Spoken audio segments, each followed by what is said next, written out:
আসসালামু আলাইকুম, সবাইকে স্বাগত আজকের পর্বে। আমরা দেখব বিদ্যুৎ, জ্বালানি ও খনিজ সম্পদ মন্ত্রণালয়ে অফিস সহায়ক পদের পরীক্ষার প্রশ্ন 2024। তো পরীক্ষার তারিখ 20 ডিসেম্বর 2024। পূর্ণমান ছিল 40 আর সময় ছিল 1 ঘন্টা। তো চলুন শুরু করছে আজকের পর্বটি। যারা চ্যানেলটি সাবস্ক্রাইব করে রাখেননি, এরকম ভিডিও পাওয়ার জন্য চ্যানেলটি সাবস্ক্রাইব করে রাখতে পারেন। তো প্রথমে ছিল এক কথায় প্রকাশ করুন যে অলংকারের ঝংকার। অলংকারের ঝংকার একে এক কথায় কি বলে? এক কথায় বলে সিঞ্জন। অলংকারের ঝংকার সিঞ্জন। যা ক্রমশ বর্ধিত হচ্ছে তাকে এক কথায় বলে বর্ধিষ্ণু বা ক্রমবর্ধমান। দুটোই সঠিক, বর্ধিষ্ণু ক্রমবর্ধমান। ক্ষুদ্র বাগান বা ছোট বাগানকে এক কথায় বলে বাগিচা। ছোট বাগানকে বলে এক কথায় বাগিচা। 2 নম্বর হচ্ছে সন্ধি বিচ্ছেদ করুন। সন্ধি বিচ্ছেদ কুড়ি যোগ 1 সমান কুড়িক। সদুপায়ের সন্ধি বিচ্ছেদ কি? সৎ যোগ উপায় সমান সদুপায়। দুস্থ সন্ধি বিচ্ছেদ দু বিসর্গ যুক্ত দুস্থ। কিন্নর এর সন্ধি বিচ্ছেদ কি? কিমু হসন্ত যোগ নর, কিন্নর।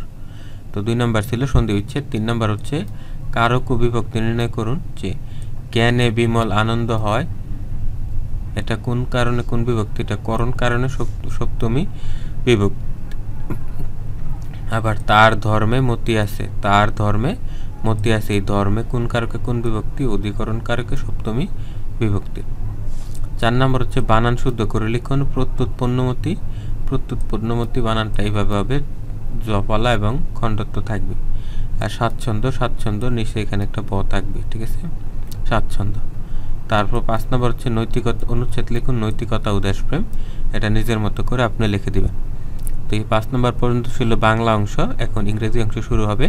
তো এরকম ভিডিও পাওয়ার জন্য চ্যানেলটি সাবস্ক্রাইব করে রাখুন। 6 নম্বর হচ্ছে fill in the blanks with appropriate ওয়ার্ডস।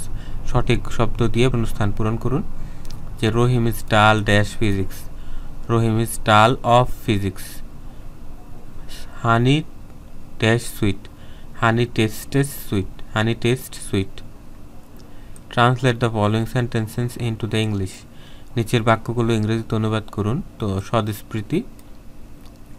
স্বদেশপ্রীতি মহৎ গুণ, এটার ইংরেজি কি হবে? Patriotism is a noble virtue. স্বদেশপ্রীতি মহৎ গুণ। তার কপাল পোড়া, এটার ইংরেজি কি হবে? He is out of luck. তার কপাল পোড়া, he is out of luck. Write the Bengali meaning of the following idiom and phrases. নিচের ইডিয়মস ফ্রেজগুলার বাংলা অর্থ লিখুন। প্রুস অ্যান্ড কুনস মানে হচ্ছে খুঁটিনাটি বিষয়। আর অ্যাট লার্জ মানে হচ্ছে স্বাধীন। 9 নম্বর write synonym of the following words in English. নিচের শব্দগুলোর সিনোনিম লিখুন। সমার্থক শব্দ লাঞ্চ, এর সমার্থক হচ্ছে কমেন্টস। ডরমেন্টের সমার্থক শব্দ হচ্ছে ল্যাটেন্ট। তারপরে write a short paragraph on national flag in Bangladesh in English. National flag in English, জাতীয় পতাকা নিয়ে একটা প্যারাগ্রাফ লিখবেন নিজের মতো করে। এটা এখানে দেওয়া আছে, এটাও দিতে পারেন বা আপনি আপনার মতো নিজেও দিতে পারেন। 11 নম্বর হচ্ছে গণিত। একটি কম্পিউটার 10% ক্ষতিতে বিক্রয় করা হলো। বিক্রয় মূল্য 450 টাকা বেশি হলে 5% লাভ হতো। এটার ক্রয় মূল্য কত চলে? তো এটার ক্রয় মূল্য ছিল, এখানে দেওয়া আছে দেখুন, 3000 টাকা। এর সমাধানটা দেওয়া আছে, দেখে নেবেন। তারপরে 12 নাম্বার 2x + 3y এর বর্গ কত? এটার বর্গ হবে 4x² + 12xy + 9y²। তো সমাধানটা দেখে নেবেন। তো এই ছিল গণিত অংশ। তারপরে বাকিগুলো সাধারণ জ্ঞান অংশ।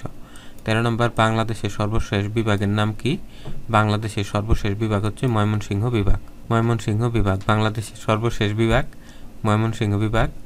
দেশের সর্বশেষ আবিষ্কৃত গ্যাস ক্ষেত্রটির নাম কি? বাংলাদেশে যতগুলা গ্যাস ক্ষেত্র আবিষ্কৃত হয়েছে তার মধ্যে সর্বশেষ কোনটা? সর্বশেষ গ্যাস ক্ষেত্র হচ্ছে ইলিশা, 29তম গ্যাস ক্ষেত্র বাংলাদেশের। জাতীয় স্মৃতিসৌধে ফলক কয়টি?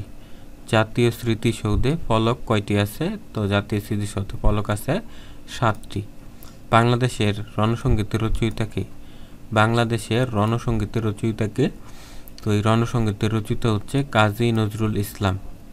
17 নাম্বার 3 বিঘা করিডোর কোন জেলায় অবস্থিত? 3 বিঘা করিডোর কোন জেলায় অবস্থিত?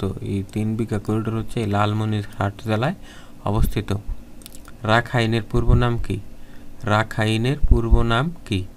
তো এটা হবে আরাকান। রাখাইনের পূর্ব নাম ছিল আরাকান। 19 নম্বর, বাংলাদেশের জাতীয় সংসদের 300তম আসন কোনটি? বাংলাদেশে যে 300 ভোট বাংলাদেশের সংসদে আসন আছে 350টি, এর মধ্যে 300টিতে নির্বাচন হয়, বাকি 5টা সংরক্ষিত মহিলা আসন। তো 300তম নির্বাচন আসন কোনটি? সেটা হচ্ছে বান্দরবান। তারপর হচ্ছে বাংলাদেশের বার্ষিক গড় বৃষ্টিপাত কত? 203 সেন্টিমিটার। 203 সেন্টিমিটার বা 2030 মিলিলিটার। 21 নম্বর, কাপ্তাই জলবিদ্যুৎ কেন্দ্র কোথায় অবস্থিত? কাপ্তাই জলবিদ্যুৎ কেন্দ্র অবস্থিত কাপ্তাই, রাঙামাটি।